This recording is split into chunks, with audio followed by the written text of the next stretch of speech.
اور کورونا کی وبا اور دعوت رجوع اللہ اس عنوان کے تحت جماعت اسلامی ہند کرناٹک نے 15 روزہ مہم شروع کی ہے۔ اس مہم کے ذریعے سلم اور پسماندہ علاقوں میں آٹو اور رکشہ کے ذریعے بیداری پروگرام چلائے جا رہے ہیں۔ آن لائن سیمینار اور سمپوزیم کا انعقاد کیا جا رہا ہے۔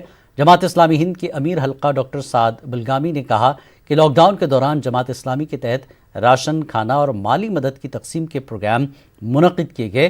لاک ڈاؤن کے بعد جماعت نے طبی مدد فراہم کرنے کی جانب توجہ دی ہے۔ طبی مدد کے لیے ہیلپ لائن قائم کیے گئے ہیں۔ جماعت اسلامی کے امیر حلقہ نے کہا کہ کورونا کی وبا پوری دنیا کے لیے مصیبت بنی ہوئی ہے۔ اس گھڑی میں لوگ اپنے رب سے رجوع ہوں، اپنے اعمال کی اصلاح کریں، روحانی اور اخلاقی طاقت کے ذریعے اس مرض کا پوری ہمت کے ساتھ مقابلہ کریں۔